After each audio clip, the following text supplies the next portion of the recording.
Hey everybody, in this tutorial, I'm going to show you how to draft and sew this 3-tier Basque skirt. I will show you how to sew the 3 tiers with the zipper on the side, so the layers are separate from each other. You ready? Let's get into this. The first thing I'm going to do is trace my skirt block. This block is 16 inches long. That's the length I will use for my design. So I traced it and I added an inch for seam allowance. The next step is designing the Basque waistline. For the center front, I will go down from the hip line 1.5 and mark it. And for the front side seam, I will go down 6 inches. I'm going to do the same thing for the back side seam. Come down 6 inches, and from the hip line, I will come down and mark 1.5 like this.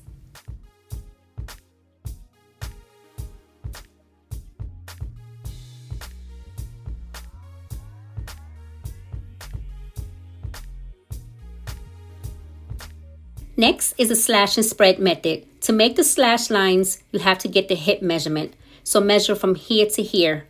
I have 10 3/4. Take that measurement and divide it by how many panels you want. I'm going to make 7 panels. Try not to use less than 7 because you have to spread the panels across the paper. The paper will be long, so you have to fill it up. So 10 3/4 divided by 7 is 1.5. Each of the panels will be 1.5. And for the back, I have 10 3/4. 10 3/4 divided by 7 is 1.5. Each panel in the back will be 1.5, and I will mark it like this.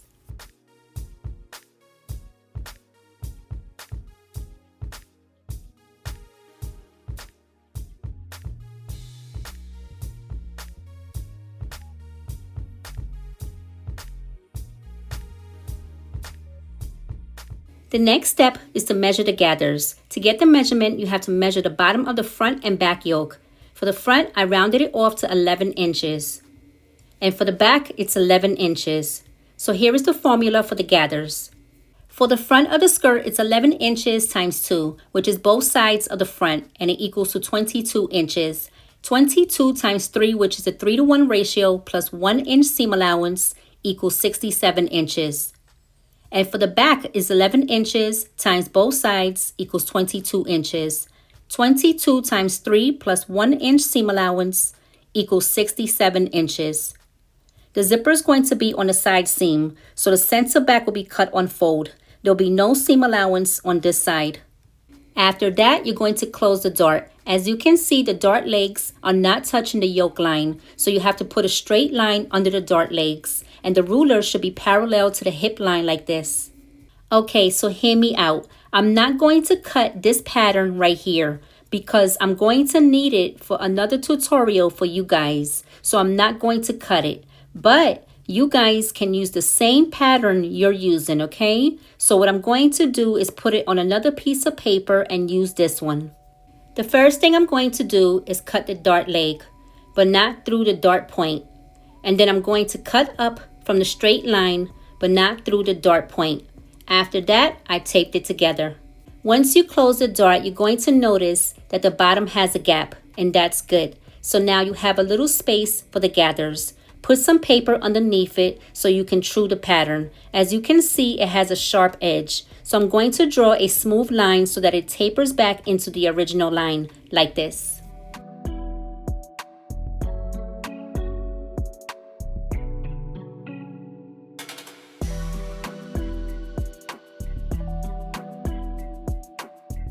Do the same thing for the back.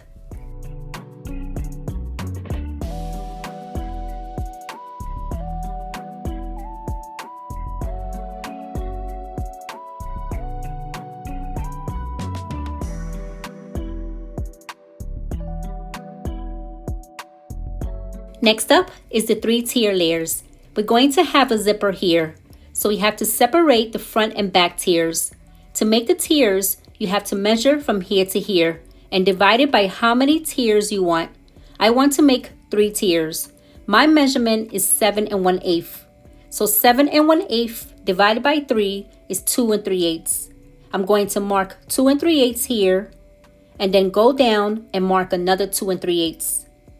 The third tier will also be 2 3/8. After that, draw the straight lines to the front side seam. You're going to do the same thing for the back. From here to here is 7 1/8. So 7 1/8 divided by 3 is 2 3/8. So I will mark 2 3/8 here and here.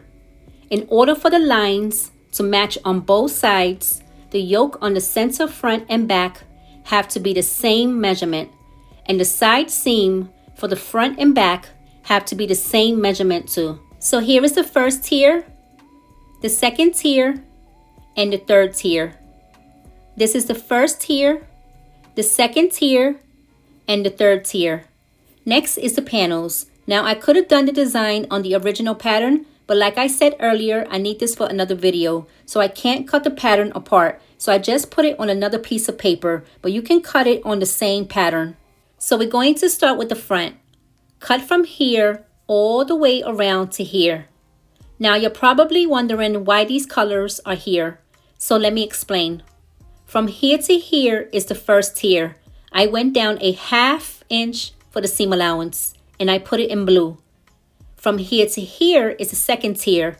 I went down a 1/2 inch for the seam allowance, and I put it in red. You can use a 1/2 inch or 1 inch seam allowance for tier 1 and tier 2. I actually changed it to 1 inch later on in the cutting stage because I didn't feel like folding 1/4 and then 1/4 again. I felt like it was too small of a seam allowance. It could be done, but I felt like it was too small for this project. Maybe if the fabric was thinner, I would have done the 1/2 inch seam allowance. And from here to here is the third tier. On the bottom, it has a 1 inch seam allowance. I put it in green. Do the same thing for the back. From here to here is the first tier. I put a 1/2 inch seam allowance. From here to here is the second tier. I went down and put a 1/2 inch seam allowance. And from here to here is the third tier. And this one is the 1 inch seam allowance. Next, cut the lines and spread the panels on a new sheet of paper. So here is the center front, and it will be cut on fold. It has the bottom seam allowance already. This front pattern will be on fold. So it's 33 inches plus a 1/2 inch seam allowance. And the total front will be 67 inches long. I started from here to the tip of the first panel, and then I went to the top of each panel. I drew a line going across the paper like this. Then I put seam allowance on the top and on the side. Each panel will be 3 3/16 apart from each other, so they are even straight across. From here to here is the first tier.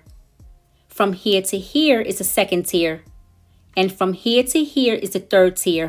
I changed the 1/2 inch seam allowance to 1 inch when I laid it on the fabric. So for the next step, there's 2 ways you can separate the tiers. You can either put tracing paper on top and trace each tier separately, or you can put it directly on the fabric and cut the fabric starting with tier 3. When you finish cutting the fabric for tier 3, then you can fold the pattern to tier 2, which is the red line. Put it on the fabric and cut the fabric out. This is where I added the 1/2 inch on the fabric to make the 1 inch seam allowance for tier 2 and tier 1. When you finish with the second tier, take the pattern and fold it over on the blue line, which is tier 1. But you're going to have to fold in this part a little, just like this, so it doesn't get in the way with the top of tier 1. Once you do that, put it on the fabric and cut the fabric out. And this is the center back. It will be cut on fold. It already has seam allowance on the bottom, so I just added seam allowance on the top and the side seam. The back will be 67 inches long. Cut the tiers on the fabric the same way you did for the front pattern. Next up is the waistband. As you can see, this is a straight waistband. This is the front and the back. Let's pretend that this is you. You came in because you want to buy a custom skirt. So I took your measurements and I put the straight waistband on you and found out that your body is a little smaller on the top of your waist. So now we know that you don't need a straight waistband. You will need a curved waistband. So this waistband is 1.5 and it's going to be a high waistband. That means that it will be 1.5 higher than your natural waist. Since your waist is small, 1.5 higher than your waist, I will have to pinch in the areas that are not laying flat against your body, and that's when it becomes a curved waistband.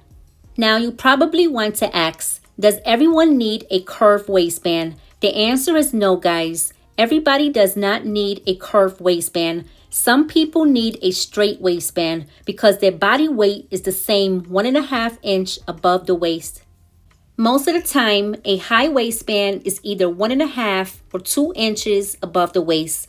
Waistbands start to usually curve 2 inches above the waist because it's a bigger width from your waist. A lot of people are smaller 2 inches above the waist, but there are times where you still need a curved waistband if you make a waistband width 1.5. If your client is not in the USA, what you can do is make a straight waistband and they can get it tailored at the location near them. Or you can make a curved waistband, but you will have to be precise with the measurements. That means they have to measure themselves correctly while you guys are on a video call so you can see what their body shape looks like, and also to make sure they're measuring the high waistband measurement correctly. And if you're doing a curved waistband, leave some extra seam allowance for any errors that they can get fixed in their area. So after I did the fitting, I made the pattern. So now you have a curved front waistband and a curved back waistband. So for the front waistband, cut one for the shell fabric, one for the facing, and one for the interfacing. And for the back, do the same thing. For the front Basque waistline, cut one for the shell and cut one for the interfacing. For the facing, put a 1/2 inch on the top, the side, and the bottom.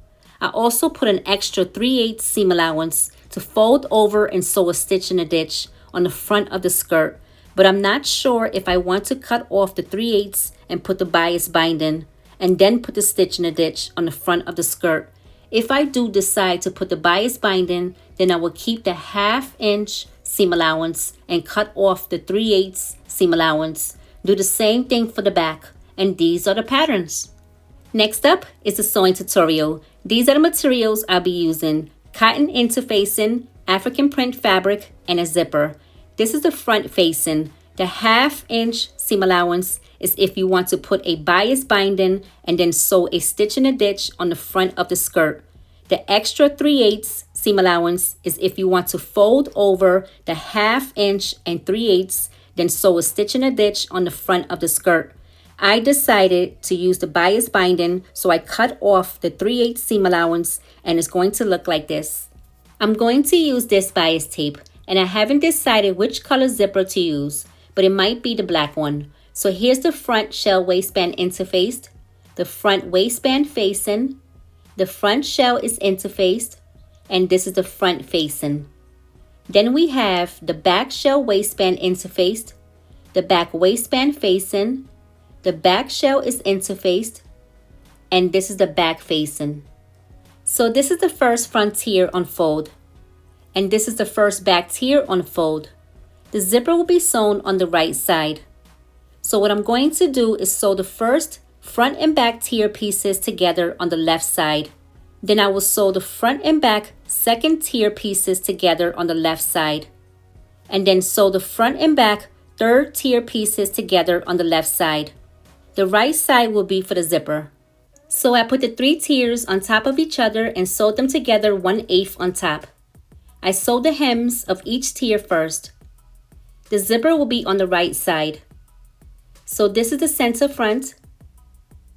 This is the side seam. The tiers are separate from each other. Now this is the center back, and the zipper will be right here. These layers will be sewn separately after the zipper is sewn in. You will see how I do it soon. The next step is to gather the fabrics on top. So this is the bias binding on the bottom of the front and back facing. So here is the center front. I'm going to pin the center front gathers over here and the side seams over here. Then I'm going to move this over and pin the side seams together. Then pin the center back gathers to the center back shell, and then pin the side seams. After it's all pinned up, sew it together. Okay guys, let me explain something real quick. This is a 3:1 ratio, and I'm using 100% cotton fabric, and it has 3 tiers. As you can see, it's really thick. If you are using a heavier fabric, do not use the 3:1 ratio because it won't work. It'll be too thick because of the 3 tiers on top of each other. For heavier fabrics, use the 2:1 ratio. The 2.5 to 1 ratio might be too thick depending on how many tiers you have. And if your fabric is lighter than cotton, then you can use either the 2.5:1, the 3:1, or the 4:1 ratio. It depends on how light the fabric is. For example, chiffon will always be 3:1 or 4:1 ratio. When you're sewing, always check your work. Make sure there are no fabrics trying to bunch up together under the presser foot, because sometimes that can happen when you're sewing the gathers to the shell fabric. Next up is the zipper. So this is the front and the back. You want this seam touching this seam and these seams touching each other. But before you do that, make sure you cut off some of the seam allowance from the fabric that is gathered like this. That's because the fabric is too thick in that area. After that, find out where you want your zipper to stop. This is the back tiers and the front tiers. So I want my zipper to stop right here. Make sure the last pin on each side is matching each other. The zipper will be from here all the way up to the top. After that, I'm going to sew each tier separately. So I'm going to turn in each side and sew it to the top and leave about 1/8 space for the tier on the top. It's going to look like this. Here's tier 1, tier 2, and tier 3. As you can see, they are all separate. Then I sew the basting stitch from the pin all the way up to the top of the gathered seam allowance. The reason why I did that is because you want the seam allowance facing up and you don't want the tiers to move when you're sewing the zipper. So from here to here we'll have a basting stitch, but the fabrics over here will be loose. Same thing for the other side. I put a basting stitch from here to here, but the fabrics over here will be loose. So this is the back of the zipper and it stops right here. So now you're going to take tier 1 pieces and sew it all the way up to the top. When you finish sewing it, tuck it in. Then put tier 2 pieces together and sew it all the way up, but leave about 1/8 open on top because tier 1 will be there. After that, tuck it in. Then put tier 3 pieces together and sew it all the way up, but leave about 1/8 open on top because tier 2 will be there.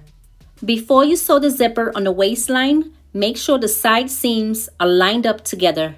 So this is tier 1 and the zipper stopped right here. This is how it's going to look on top of tier 2. There will be a little opening for tier 1 seam allowance. And this is the top of tier 3. It has a little space for tier 2 seam allowance. And for the zipper, I sewed a little piece of fabric on the end of it. Next is the facing. It's right side to right side. This is the front and back. And this is the front and back. I'm going to open this up and put the front pieces together and then the back pieces together. Then I will put the zipper and facing together and start sewing from the bottom, then sew up all the way around and then sew down on the other side. After that, turn it over and sew an understitch on the top. This is a understitch. It stops the facing from showing in the front. This is not a top stitch. A top stitch is when it's up here, okay guys? I also did a stitch in a ditch right over here. A stitch in a ditch is when you don't see the stitch. It's sewn in between 2 fabrics. And this is the inside. Keep in mind that sometimes the stitch in a ditch looks good on the front, but the inside might be messy and the lines are all over the place. There are a couple of reasons why it's happening. We don't know because we're sewing blindly. You can prevent it by hand basting the facing so it doesn't shift mid-stitch. You can also pin inside the crease and then turn to see if the pin landed above the bias tape. As you can see, it didn't, so I had to adjust it to be on top of the bias tape like this. Then you can turn the pin up, not down. Let's try this again. I'm going inside the crease, then turn it over. This one is close, so I adjusted it to be on top of the bias tape like this. Then turn the pin up. Let me show you what happens when you turn the pin down. This is how it will look. It's all bunched up and it looks terrible. So you want to pin it up so it looks neater. That's the difference. Now doing it this way does not mean that it's going to look perfect. Let me show you. When I sewed it, it sewed on the bias tape fabric. Some of the stitches did not land on top of the bias tape. And because the thread is black, you can't really see it. So it could happen like this. Especially if your fabric is thick in that area. The needle is going to have a hard time sewing on top of it. I'd rather it do this than the needle sewing anywhere on the back. Make sure you always press your seams flat. You can also hand baste the bottom of the shell to the bottom of the facing before you stitch in the ditch. Now, because I'm a neat freak, I was itching, and I mean itching, to get the seam ripper and do the stitch in the ditch again. But this time, I was going to hand sew it. As long as it doesn't have a bunch of zigzag lines on the top, then it's all good. The stitch in the ditch on the front looks good. You can't even see it, and that's how it's supposed to be in the front. It's a hidden stitch. You're not supposed to see it, and this is how the skirt looks. I love how it turned out. It's really puffy and it looks pretty. What do you think? Do you like it? And are you going to make one for the summer? Let me know in the comments. If you learned something in this video, then please give this video a like and share it with your sewing friends. I made other types of skirts. If you would like to learn more, then check them out over here. Click or tap on the screen right here. Thank you for watching, and I'll see you in the next one. Don't forget to practice, practice, practice. Bye, everybody.